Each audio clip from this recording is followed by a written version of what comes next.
Bom dia, queridos irmãos. Vamos para mais uma aula da Escola Bíblica. Hoje, no Salmo de número 99. Então, por favor, você que está aí com a sua Bíblia, abra no Salmo 99, ou seu aplicativo, né? Agora a gente tem que falar assim. Seu aplicativo no celular, no tablet, não importa. O importante é que você acompanhe para ter uma compreensão correta, não é? O Salmo de número 99.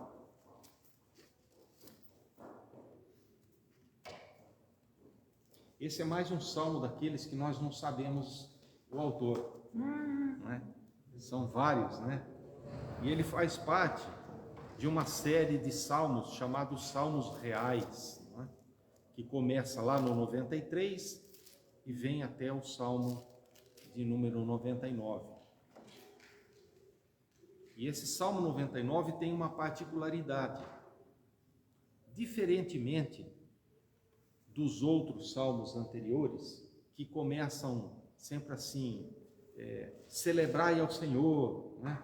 Celebrai ao Senhor com júbilo, cantai ao Senhor um novo cântico, dai louvor ao Senhor. Todos esses salmos reais começam dessa maneira. Esse salmo começa de uma maneira totalmente diferente. Ele faz uma declaração da majestade de Deus. E ele diz assim: reina o Senhor, tremam os povos. Interessante, né? Ele tem uma abordagem diferente. Reina o Senhor, tremam os povos. Ele está entronizado acima dos querubins, abale-se toda a terra. É uma declaração forte e firme sobre a majestade, a soberania e a santidade de Deus.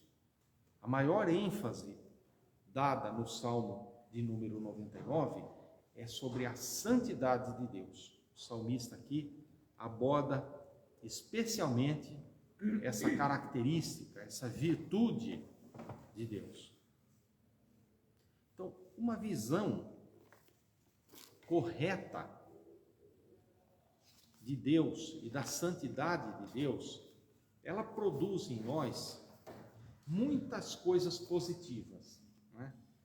Eu já tive a oportunidade de ler um livro clássico chamado A Ilíada. Não sei se alguém já leu, né? A Ilíada foi um livro, é um clássico da literatura. Ele foi escrito por Homero, um escritor da Grécia Antiga. Então, Ilíada conta a história de guerreiros no mundo antigo, né? E ele fala de Hércules, aqueles personagens, né, épicos da Grécia, né? E ele fala de Agamenon. Mas é interessante como que esse livro, escrito por Homero, ele produziu implicações, ele influenciou a vida de muitas outras pessoas, como, por exemplo, Alexandre, o grande conquistador, chamado também de Alexandre o Grande, né? Os irmãos já devem ter ouvido falar. Alexandre se inspirou como guerreiro, como conquistador, nas obras ou na obra de Homero. Muito do que ele fez foi inspirado pela obra de Homero. Depois também, Júlio César, imperador de Roma, também se inspirou também na obra de Homero e nos feitos de Alexandre.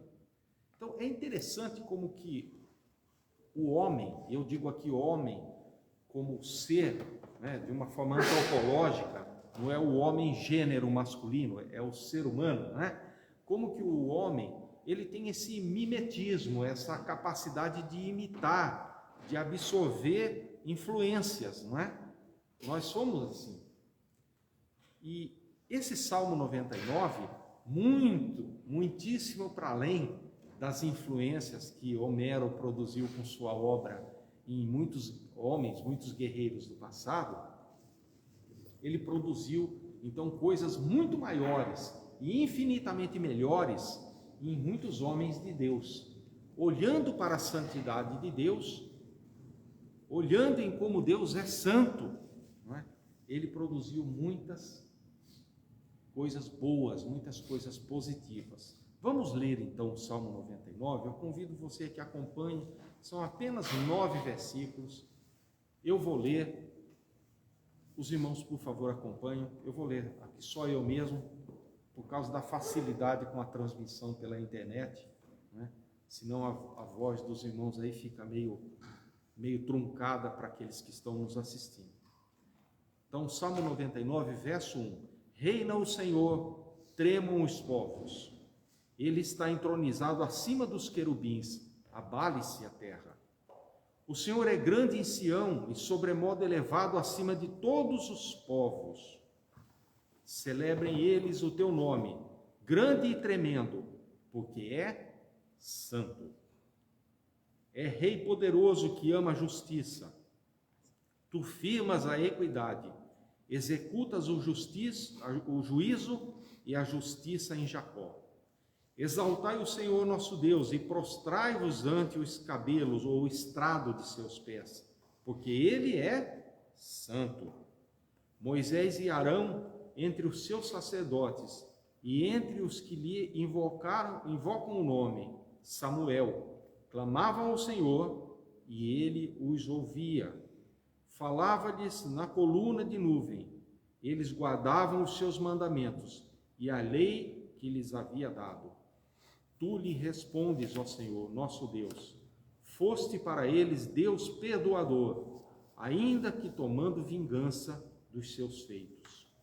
Exaltai o Senhor, nosso Deus, e prostrai-vos diante o seu santo nome, ante o seu santo monte, porque santo é o Senhor, nosso Deus. Amém? Amém. Deus é santo. Amém. Amém. E isso deve produzir em nós uma influência tremenda. Assim como eu disse, como a obra de Homero produziu influência em homens do passado, a obra de Deus, a virtude de Deus, a santidade de Deus deve produzir em nós também Amém. uma obra transformadora. Como é que isso pode acontecer, não é? Quando nós temos uma visão correta da santidade de Deus, isso predispõe o nosso coração à adoração. Porque nós não queremos adorar alguém que não seja santo. Deus merece toda adoração, porque Ele é santo. O Salmo diz, celebrem ao Senhor, né? Porque Ele é sobremodo elevado, acima dos querubins, acima dos serafins, acima dos anjos, acima dos arcanjos, ou seja, toda essa hierarquia angelical, ela é submissa ao Rei dos Reis e ao Senhor dos Senhores, ao Deus que é santo. E ele diz, tremam todos os povos. É interessante também a gente observar que esse salmo não é direcionado única e exclusivamente ao povo hebreu, né? Ele diz, tremam todos os povos, o mundo todo.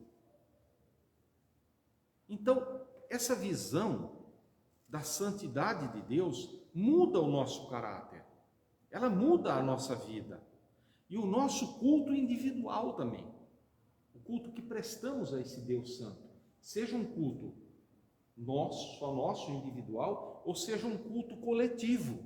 Ele deve ser moldado com vistas a essa santidade desse Deus, a essa perfeição, a esse Deus que é santo, diante do qual todos os povos tremem. Até tem um cântico que usa esse versículo, né? Reina o Senhor, tremam os... Não é isso? Vocês se lembram? Não tem um corinho que nós cantamos? Há algum tempo já que eu não ouço, mas tem, né? Ele é inspirado exatamente nesse versículo.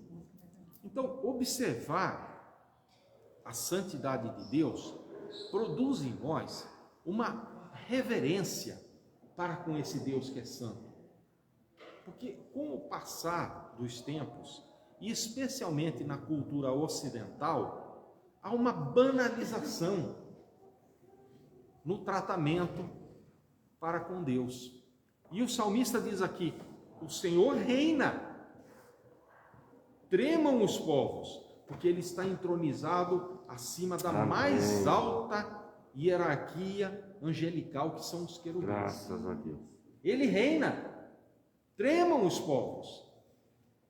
Eu acho interessante, pastor Marco, tem uma pregação do pastor Paul Washer, que ele diz assim que antes de aprender a dançar diante do Senhor, nós deveríamos aprender a tremer diante do Senhor. Verdade. Ele quer dizer com isso, há uma falta de respeito para com as coisas de Deus, há uma falta de respeito para com o próprio Deus, para com esse Deus que é santo. E a Bíblia diz, tremam os povos, porque Ele é santo. Sabe, irmãos, o judeu praticante, não é? Ele tem um zelo muito especial com a santidade de Deus, com o que Deus é. Que Deus é essencialmente santo. A palavra santo significa separado. Ele é separado do mal. Ele não tem conexão alguma com o mal, com aquilo que é perverso, com aquilo que é errado, com aquilo que é condenável. Nada disso permeia a santidade de Deus. E os judeus, eles têm um cuidado muito especial com isso. E eu digo isso por experiência própria. Eu tive um amigo, já falecido, há não muito tempo. Ele morava em São Paulo, um judeu praticante. Nós tínhamos negócio com a empresa dele. Ele representava uma grande empresa canadense na área do petróleo e nós comprávamos produto dele. E por conta dessa afinidade, que na verdade nós, os cristãos, somos uma raiz do judaísmo, não é? Nós descendemos dessa raiz judaica. Então eu comecei alguma conversa com ele, e os irmãos sabem que eles são muito comedidos nas palavras, eles falam muito pouco, mas ele gostou, e ele ia soltando algumas coisas assim, sabe? E eu percebia como quando ele ia se referir ao Senhor, o zelo que ele tinha, ele mudava até o tom da voz. E ele me explicou uma vez que ele não escrevia a palavra Deus assim no papel, porque ele tinha vergonha. Olha que coisa, ele se achava tão inferior a esse Deus que diz, reina o Senhor e tremam os povos. Hoje a gente vê o nome de Deus sendo tomado de uma maneira iníqua, vergonhosa. Aquelas palavras, é o homem lá de cima, né? Vocês devem ver isso todo dia, né? Com mais, o cara lá em cima, né? É o cara. A pessoa vive, esses dias mesmo eu vi a pessoa num vídeo desses do YouTube, a pessoa vive uma vida onde ele mistura as coisas de Deus e o nome de Deus com palavras que eu teria vergonha de pronunciar aqui, não só aqui na igreja, como na minha casa, na frente da minha esposa, eu não falaria. E ele diz aqui, olha, reina o Senhor, tremam os povos, porque ele está entronizado acima dos querubins. Nos falta hoje um real entendimento da santidade de Deus e de quem Deus é. Eu vejo que há um grande contraste na igreja de hoje, no trato com o nome de Deus. É mais ou menos como na educação de filhos no passado. Primeiro havia um rigor, não é verdade? Eu aprendi, por exemplo, que os policiais tinham que ser respeitados, porque eles eram autoridade constituída. E a gente, quando era menino, que ia para a escola, tinha um policial que ficava na porta da escola. E não tinha moleque que era capaz de fazer uma arte na frente daquele homem. Eu lembro dele até hoje, porque o policial tinha que ser respeitado. Tinha medo, né? Tinha medo. Tinha medo agora no tempo de hoje, ninguém tem medo mais. Isso. O vô e a avó tinha que ser respeitado, porque eles eram os mais velhos. o pai e a mãe. Era assim. Depois nós viemos para uma geração que cresceu de uma forma alienada desses valores, não é verdade? Onde muitas vezes os pais têm que comprar o respeito dos filhos dando um presente caro. Então, para que ele faça alguma coisinha mais ou menos dentro daquilo que o pai quer, o pai tem que ir antes na loja comprar alguma coisa para ele. E a gente fazendo um paralelo pobre, eu sei, uma analogia pobre, mas na vida cristã aconteceu isso também, porque os cristãos do passado, meus irmãos, eles entravam na igreja e já nem falavam mais, boca fechada, casa do Senhor. Alguns já iam dobrando o seu joelho, numa demonstração de respeito, numa demonstração de reverência com esse Deus que é santo. E diz o Salmo: tremam os povos. É evidente que nós não temos medo de Deus. Eu não tenho medo de ir para o inferno, porque a minha salvação já foi conquistada pela obra que o Senhor Jesus realizou na cruz do Calvário, não é? Mas eu tenho temor de Deus, até porque Ele me amou tanto, mais ainda eu o temo. Os irmãos conseguem discernir a diferença entre ter medo e temer a Deus? Ou vocês acham que é a mesma coisa? O que vocês têm a dizer? Temer é respeito.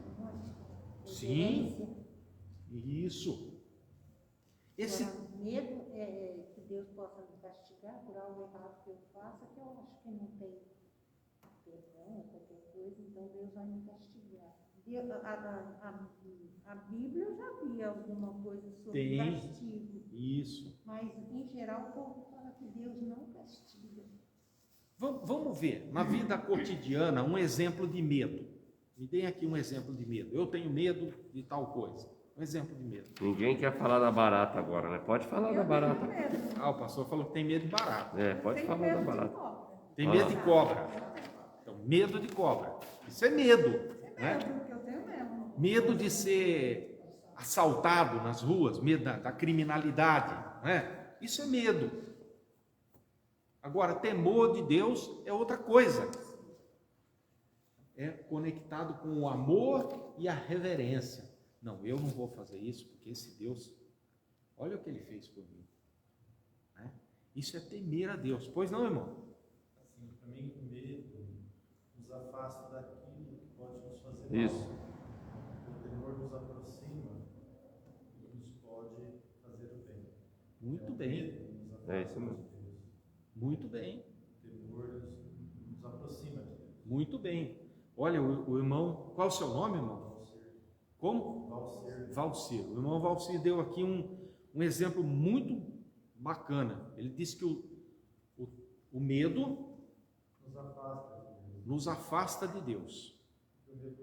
Aliás, a palavra fala isso mesmo, né? É a primeira história lá de Adão e Eva, né? Que se esconderam. O medo nos afasta de Deus, mas o temor nos aproxima de Deus, né? Muito bem, obrigado aí pela colaboração. Então, Deus é santo, Deus é separado, né? O significado da palavra santo é separado. Então, quando a gente olha para os exemplos do passado, de homens de Deus, a gente vê algo muito diferente daquilo que se propaga hoje. Porque Moisés, por exemplo, Moisés estava ali pastoreando as ovelhas do seu sogro Jetro, né? E estava ali nas imediações do Monte Horebe. Então Deus se manifestou através de um arbusto lá que pegou fogo, não foi assim? E o que aconteceu com Moisés? Fez a dancinha do fogo em volta do... Igual um índio ali, né? Não. Diz a Bíblia que Moisés ocultou o seu rosto. Ele disse: eu não posso ver a face do Senhor. Vocês lembram de Isaías? Isaías também, não é? Teve aquele encontro com Deus, Deus se manifestou, é uma teofania, né? Deus se manifesta ali para Isaías e ele falou o quê? Vamos para a festa. Ele falou assim: ai de mim, porque eu sou um homem de lábios impuros e vivo no meio de um povo que profana, de impuros lábios, e eu vi a face do Senhor. Ele achou que ele ia morrer. E o salmista diz: reina o Senhor, tremam os povos. Ele está acima dos querubins. Os irmãos estão percebendo como que compreender corretamente essa teologia de quem Deus é e de que nós estamos diante de um Deus santo nos leva a uma adoração adequada, nos leva a compreender o caráter de Deus, quem Deus é. E olhando para esses homens, né, a gente vê as atitudes que eles tiveram. Quando Isaías também, lá no capítulo 6, ele teve aquela visão dos serafins que rodeavam ao Senhor. Sim. E voavam, né? E ele disse que com 2 asas eles tampavam o seu rosto diante de Deus. Não é isso? Sim. Com 2 eles voavam, não é assim? Isso. E com 2 eles tampavam o rosto diante de Deus.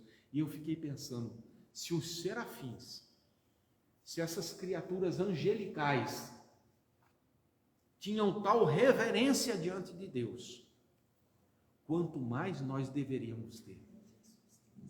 Não é verdade? Quanto mais eles, puros, santos, que assistem dia e noite na frente do Senhor, diante do trono do Altíssimo, tiveram uma postura como essa, quanto mais nós deveríamos ter. Isso serviu de lição para mim. Quando eu estava compondo essa lição, eu falei: Senhor, me perdoa, porque eu não tinha essa visão da tua santidade. E eu preciso melhorar. Eu preciso compreender exatamente quem o Senhor é. Você me fez lembrar de uma pregação que eu assisti. O pastor que fazia a pregação falava que essa passagem dos anjos, com 3 asas eles cobriam com 2 asas os olhos, com 2 os pés e com 2 os Isso. pés. Assim, do meu ponto de vista, no meu ver, 2 próprios olhos pelo temor de Deus. Né? Isso. Tem aquele que foi orar a Deus e ele nem levantava os olhos diante de Deus pelo temor que ele tinha de Deus. Quando fala entendo da seguinte forma: voando, as 2 asas batiam diante de Deus, permanecia diante de Deus, e assim cobriam os pés pelos maus caminhos que andamos, que passamos, que nos desviamos. O Senhor tem meios de nos trazer a sua presença, mas a gente tem assim a coragem, né? Tanto temor, tanto respeito que, né, quem somos nós para estar diante de Deus, né? Pela graça e misericórdia. É verdade. Mas esse temor nesse sentido de ser reverente, de reconhecer um Deus santo, um Deus que tanto fez e tanto faz por nós, ele nos aproxima de Deus, não é? É isso que eu quero dizer para os irmãos. Uma teologia que nos ensina a verdade a respeito da grandeza de Deus, da santidade de Deus, que a ênfase do Salmo 99 é: Deus é santo. Deus é santo. Ela nos faz mais pertinho de Deus, nos leva para perto de Deus. E nos faz conhecer o quanto Ele é santo, o quanto Ele é puro, porque os anjos eles diziam santo, Santo, santo. Eles não falavam perdão, perdão, perdão, misericórdia, misericórdia, misericórdia. Isso mesmo. Eles diziam santo, santo. É isso mesmo. Os irmãos já observaram como que às vezes nós encontramos, mesmo no nosso meio, pessoas que estão há tanto tempo já na igreja, mas têm uma atitude desleixada, para dizer pouco, irreverente em relação à santidade de Deus. E outros que às vezes são novinhos, que aceitaram o Senhor Jesus há pouco tempo, e eles chegam e parece que coisas maravilhosas acontecem na vida dessas pessoas, que são cheios de temor. Às vezes eles não têm nem o conhecimento da teologia bíblica, mas aquelas pessoas estão maravilhadas com a presença de Deus. Vocês já observaram isso aí? E coisas acontecem na vida dele que não acontecem na vida do outro, que é um crente velho. Mas não, irmão, o meu marido demorou para se converter. E quando ele se converteu, nossa, era dia inteiro, de joelho, ele lia a Bíblia assim, ia tudo anotando. Mas que beleza, Nossa, hein? é melhor do que eu, porque eu sou crente, nasci no lar evangélico. Olha só que beleza. Ele lia a Bíblia, sentava ali naquele sofá, ele levantava de manhã, ele dobrava o joelho, onde ele, sabe, até na cozinha. Antes de tomar o café, estava ali orando, lendo a palavra, não saía sem ler um versículo da Bíblia à noite. Aí eu falei assim, pô, tá melhor do que eu. Eu sou uma crente já, nasci no lar evangélico, Tô meio devagar. Tô devagar. Mas é verdade. É verdade. Por quê? Porque a credencial do crente, irmãos, não é ter um grande conhecimento teológico, conquanto isso seja desejável. Nós devemos estudar. Estamos fazendo isso aqui hoje. Sim. Mas a credencial do crente é ser temente a Deus. Sim. Se ele for temente a Deus, coisas maravilhosas acontecem na vida dele. Os irmãos querem ver? Eu quero emprestar aqui os exemplos de um homem no passado que foi temente a Deus, só para a gente extrair o que a santidade de Deus pode produzir na vida de cada um de nós. E eu queria falar só um pouquinho do profeta Elias, para a gente finalizar esses minutinhos que temos. Então, a primeira coisa é que produz em nós um temor, nesse sentido que falamos, um temor reverente, um amor, uma paixão por esse Deus que reina, né? Sobre o qual está entronizado acima de todos os anjos, todos os querubins. Então, ele produz esse temor, e de tudo que se tem ouvido, diz o autor do livro de Eclesiastes, né, Salomão, de tudo que você tem ouvido, o resumo é: teme a Deus e guarda os seus mandamentos. Está lá, Eclesiastes 12. De tudo que você tem ouvido, o resumo é: teme a Deus e guarde os seus mandamentos. Veja que nesse mundo a gente ouve muita coisa, né? Mas se nós não tememos a Deus, o Salmo 111 também fala que temer a Deus, e o provérbio também fala isso. Temer a Deus é o princípio do quê? Saber. Do saber, da sabedoria. Às vezes a pessoa se julga tão sábio. Ele tem um doutorado e um mestrado, um pós-doutorado, mas não é temente a Deus. E a Bíblia diz, olha, se você quer ser sábio, comece temendo a Deus, porque Ele é santo. E a santidade de Deus produz uma identidade no crente. O que é produzir uma identidade? Bom, nós todos temos a nossa cédula de identidade, né? Que nós chamamos de RG. Todos nós temos uma identidade como seres aqui, humanos. Mas uma identidade do crente, ela é necessária para que nós vivamos nesse mundo de modo perseverante, sem perder a salvação, sem abandonar os caminhos do Senhor. Vejam que o profeta Elias, ele foi uma vez a uma região chamada Sarepta, né? A palavra Sarepta significa fogueira, fornalha, né? E lá ele fez 2 milagres, não é verdade? Vocês lembram?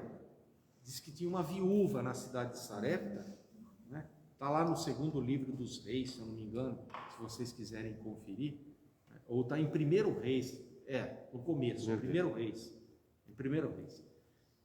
Ele chegou lá nessa cidade, primeiro a mulher não tinha o que comer, lembra disso?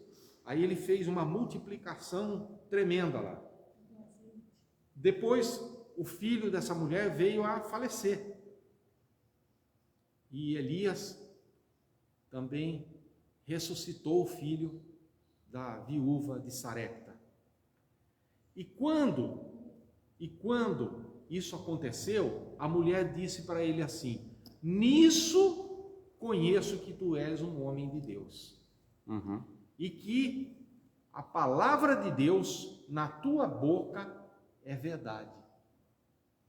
Ou seja, a santidade de Deus exalada através da vida de Elias deu uma identidade para ele. É um homem de Deus.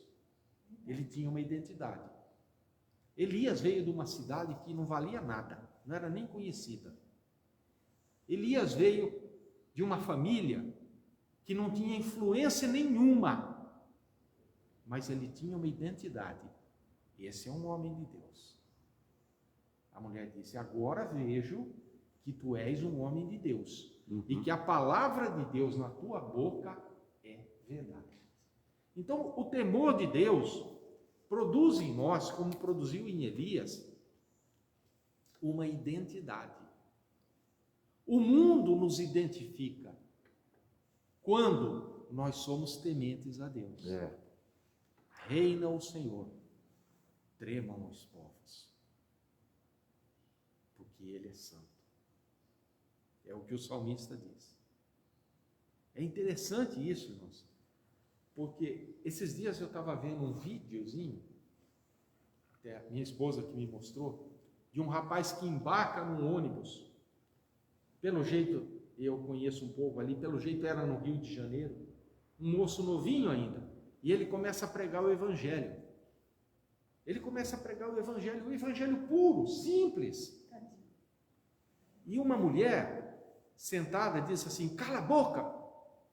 E ele continua pregando o Evangelho. E a mulher: cala a boca, seu idiota! E ele continua pregando o Evangelho, como se nada tivesse acontecido. E aquela mulher começa a querer levantar para agredir aquele rapaz e fala outras palavras que eu não preciso repetir aqui.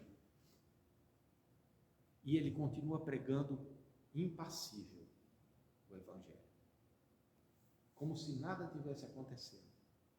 E a gente vê que aquela mulher, ela estava desesperada ou movida por aquele espírito maligno, porque definitivamente ela estava possessa.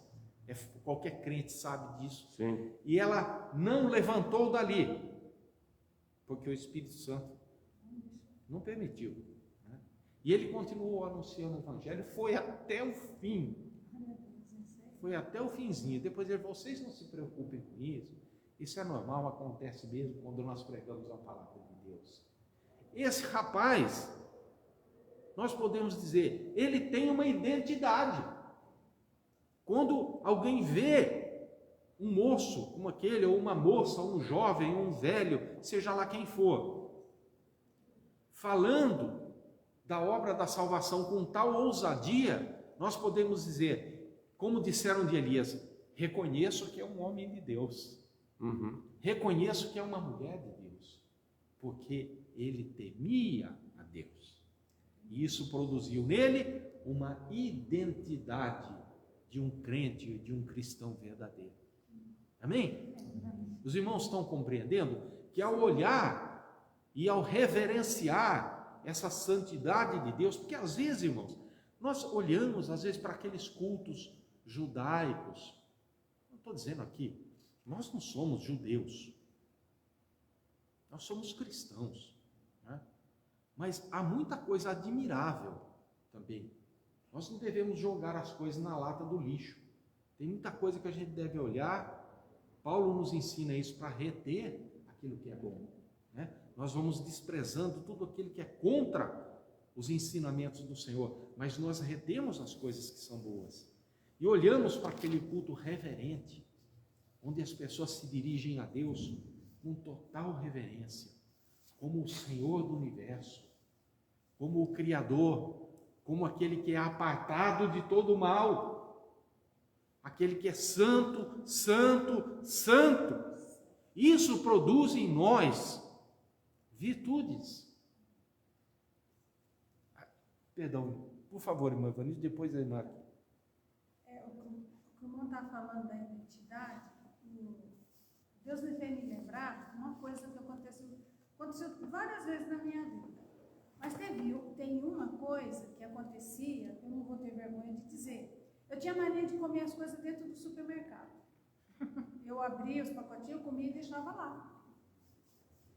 Né? E um dia que eu fui abrir o pacotinho do pão de queijo, que morava pertinho do Carrefour, então eu lá eu comia. Quando eu fui abrir, o Senhor falou, não faça isso que não faz parte de mim. Mano do céu, se eu tivesse um buraco ali, eu entrava dentro. Me deu um temor e um medo. Eu senti medo aquele dia, nunca mais eu fiz isso. Outra vez, outra coisa. Eu tinha mania de roubar a planta. Olha, coisinha pequena, né? Isso não faz parte de Deus. Eu não podia passar na frente da casa de ninguém quando dava um jeito de ir lá arrancar uma mudinha daquela planta. O Senhor falou comigo, isso não faz parte de mim. Essa planta tem dono. Tira a mão daí. E aquilo ali me deu um temor, irmão. Até hoje eu não faço isso.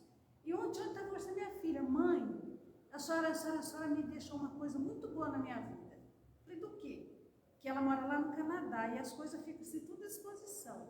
E a menininha dela, a pequenininha, foi para catar para comer. E ela falou para a filhinha dela, não faça isso que Deus não gosta. E ela falou, mãe, eu lembrei da senhora, que Deus falou com a senhora dentro do supermercado. Meu irmão falou isso aí agora. É a nossa identidade ante Deus.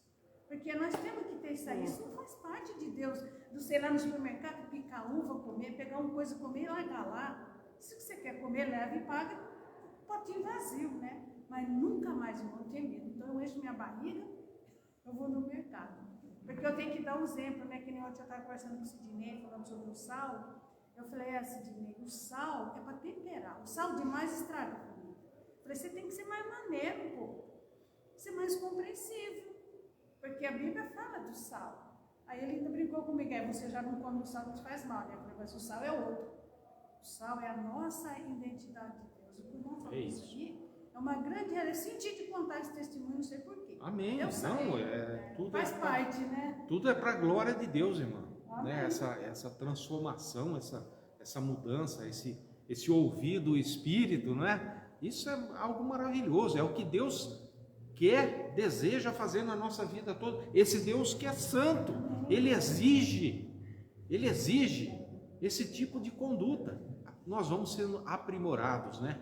Eu costumo dizer que aquela lima grossa de Deus vai passando, vai tirando as arestas, vai tirando os cantos vivos, não é? Vai nos preparando para aquele dia glorioso. Eu fico sempre a pensar quando alguém, como o senhor está falando assim, um judeu, uma pessoa boa, que tem seus princípios, né? Mas eu fico pensando, e para Deus, o ser bom não é o suficiente. Não é. Né? Aí, quando o senhor estava falando bom, me veio na mente Ananias. O Ananias era um homem bom, era um homem misericordioso, que dava os modos, fazia isso, fazia aquilo. Mas o Senhor tocou a vida do Ananias pelo que o Senhor ouvia. Não é assim? É. Ouvia que ele orava, que ele pedia nas suas orações.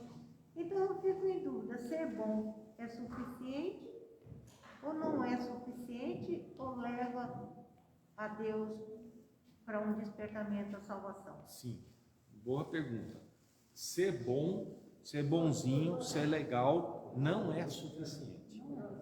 Justiça própria, bondade própria, uma conduta ilibada não vai levar ninguém para o céu.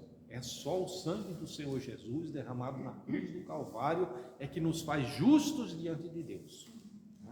Agora, eu diria para a irmã o seguinte: nenhuma bondade, nenhuma justiça, nenhum ato bom pode salvar o homem. Mas todo homem salvo deve praticar a justiça e os bons atos, porque isso glorifica a Deus que está no céu. Os irmãos entenderam? Então, a gente pode ver que quando o Senhor Jesus mandou que Pedro fosse à casa desse homem, não de Ananias. Não é Ananias? Não, Ananias também aconteceu isso, mas teve qual foi aquele outro homem que o Senhor ouviu as orações dele porque ele fazia... Cornélio, obrigado, pastor Zac. O Ananias não era da Safira? Era. Ah, eu estou confundindo. Desculpa, irmão. É aquele que Pedro foi e falou. Cornélio. Eu confundi o Cornélio com o Ananias. Ananias foi aquele que morreu lá com ele. Então, vejam que as coisas boas que Cornélio estava fazendo moveram o coração de Deus. Deus falou para Pedro, vai lá, porque esse homem, na verdade, Cornélio já tinha um coração inclinado às coisas de Deus, não é? Ele só precisava ouvir a obra da salvação, e Pedro foi lá e expôs tudo direitinho para ele. Então, toda obra que um homem possa praticar não é suficiente para a salvação, mas todo homem salvo deve praticar boas obras. Provavelmente Cornélio praticava as obras boas porque ele temia a Deus. Muito bem. Certamente, irmão. Certamente. Né? Certamente. Já havia essa identificação. É isso que nós estamos falando. Ok? Então, além de esse temor de Deus produzir identidade em nós, ele também produz uma prontidão para fazer a vontade de Deus. Né? Olhando de novo para a figura de Elias, a gente vê isso. Elias era um homem temente a Deus.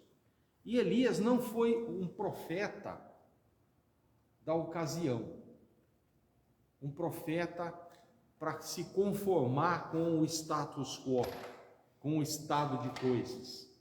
Elias foi alguém que tinha a vontade e a prontidão para fazer aquilo que Deus queria. E quando tememos a Deus, nós também ficamos dispostos a fazer o que Deus quer e não aqueles caprichos nossos.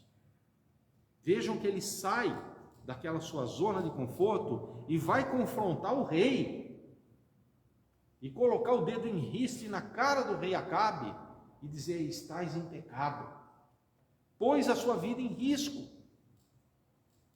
Então, esse temor de Deus produz em nós também um desejo e uma prontidão de fazer aquilo que Deus quer que a gente faça. Como, por exemplo, ousadia para falar da obra da salvação, coisa que muitos perderam, não tem mais coragem. Não, as pessoas já estão vacinadas contra essa palavra. Irmãos, isso não é problema nosso. Quantas pessoas estão desejosas de ouvir o evangelho da salvação? Estão precisando ouvir, irmãos, porque senão vão para o inferno, porque sem Jesus, sem o nome, sem o sangue de Jesus, não há salvação. João fala disso, não é dado outro nome através do qual importa que o homem seja salvo. Precisamos falar. E esse temer de Deus, esse entender a santidade de Deus, entender quem Deus é, reina o Senhor, tremam os povos, ele está entronizado acima dos querubins, produz em nós um desejo de falar desse Deus e da obra que ele fez na pessoa do Senhor Jesus ou através do Senhor Jesus para alcançar a cada um de nós, né? E também a coragem de enfrentar o pecado. Se nós temos uma identidade com esse Deus que é santo, nós não tememos enfrentar o pecado. Hoje está cheio de crente dentro da igreja, apavorado com qualquer coisinha, qualquer manifestação, qualquer coisa que ele vê, ele fica desesperado de medo. E nós não precisamos temer, porque o que faz, o poder, o agir, é de Deus, nós somos vasos. Vocês se lembram quando Eliseu mandou o seu auxiliar, né, o seu servo Geazi ou Geazi, vai lá, Geazi, e estende o bordão sobre aquele menino que está morto, lembra? Da mulher da sunamita, né? Estende o bordão. O que aconteceu com o menino? Nada. Continuou frio e duro lá do jeito que estava. Por quê? Porque o poder não estava no bordão. O poder está em Deus. Mas Deus usa vasos. E Geazi não era um homem preparado para aquilo. Não era um vaso de honra, como foi Eliseu. Com o mesmo bodão, Eliseu chegou lá, tocou no menino e o menino voltou à vida.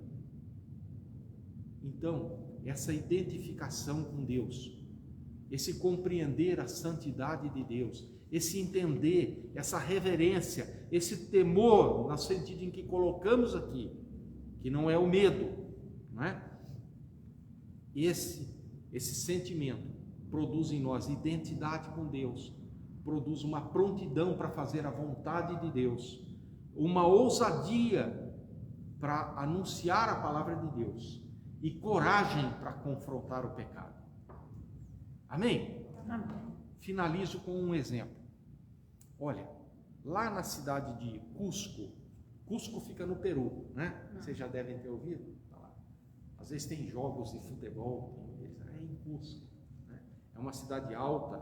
Lá em Cusco havia um templo que foi saqueado depois pelos espanhóis na invasão, né?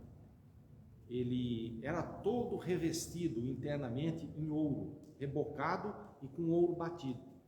Então ele tinha 3 paredes, não 4 paredes, 3 paredes, uma para o oeste, uma para o norte e uma para o sul, e a parede leste não existia, ela era aberta, né? Então era como um U assim, né? Um lado aberto. Por quê? Porque o povo adorava o Rei Sol. Então o que eles faziam? Eles chegavam bem pela manhã, antes do sol nascer, e ficavam de costas para o nascer do sol, de costas para o leste, né? Que para nós aqui deve estar mais ou menos aqui, né? O leste. É isso? Para cá? É de acordo com o ano ele muda, né? Então vamos lá, um pouco para cá. Vamos dizer que fosse aqui. Então eles ficavam aqui o nascer do sol, aqui o oeste. Então o sol nascia, batia nas costas dele e refletia lá nos espelhos de ouro que tinha no muro. E aí eles faziam a sua adoração ao Deus Sol. E aí eu fiz um paralelo, porque o Evangelho é assim, irmãos. O Evangelho de nosso Senhor Jesus, ele também é da mesma maneira. E Paulo escreve lá na sua segunda carta aos Coríntios, no capítulo 3, ele diz assim: olha, mas todos nós, tendo o rosto descoberto, refletindo num espelho a glória de Deus, somos transformados de glória em glória, na mesma imagem, pelo Espírito do Senhor. O Evangelho nos desnuda. Eu costumo dizer assim, que o Evangelho mostra a nossa feiura. É isso mesmo. Mas na medida em que nós vemos a nossa feiura, isso é bom, né? Porque é como aquelas feridas. Vocês lembram quando a gente era criança, que era moleque, tinha que fazer aquelas bereba na perna, né? Hoje a molecada é mais, como dizem, mais Nutella, né? Não sai de dentro de casa. Mas na nossa época, era no mato. Então era aquelas bereba na perna. E eu lembro que um dia meu pai levou a gente, era no corpo de bombeiro, porque estava com a perna tudo emberebada. No bombeiro tinha uma assistência médica, era no centro de Campinas, aqui era desse tamanhozinho. E eu lembro que a primeira coisa que o médico falou vão ter que arrancar todas as cascas dessas berebas. Ah, meu Deus. Foi passar um esfregão naquilo, porque senão não cura. Aquele cascão por cima e a infecção por baixo. Né? O Evangelho é assim, tira aquela cascona toda, mostra a feiura, e aí, né? Aí nós olhamos para a figura do Senhor Jesus, não como os incas que olhavam para o espectro dos seus próprios corpos ali refletido no espelho, mas agora nós olhamos para o Senhor Jesus, e de glória em glória, de valor em valor, né? Tendo em vista esse Deus que é santo, diante do qual devem tremer todos os povos, nós vamos sendo aperfeiçoados na imagem do Senhor Jesus Cristo. Não na imagem de escultura, mas na imagem viva, né, de um Deus vivo, pelo Espírito do Senhor, com o rosto descoberto, refletindo como um espelho a glória do Senhor, somos transformados de glória em glória pelo Espírito do Deus vivo. Amém? Amém. Que Deus nos abençoe. Vamos olhar para a santidade de Deus, para que ela produza em nós identidade, ousadia, destemor para enfrentar o mal, né? E assim nós vamos olhando para o Senhor Jesus, que é o protótipo de Deus. Jesus, se você quer conhecer a Deus, olhe para o Senhor Jesus, né? E nós vamos sendo aperfeiçoados na sua pessoa. Amém? Vamos orar? Amado Deus, graças te damos por essa aula, por esses irmãos abençoados que nos abençoaram aqui com a sua presença, com a sua contribuição, e pedimos que o Senhor nos dê um domingo maravilhoso, guarde a cada um, guarde as nossas famílias, Senhor, e que possamos aplicar tudo aquilo que aprendemos aqui, que essa palavra não seja roubada de nossos corações, mas que ela produza, Senhor, seja eficaz, e que tudo redunde para a glória, o louvor e a adoração do teu santo e bendito. Deus abençoe.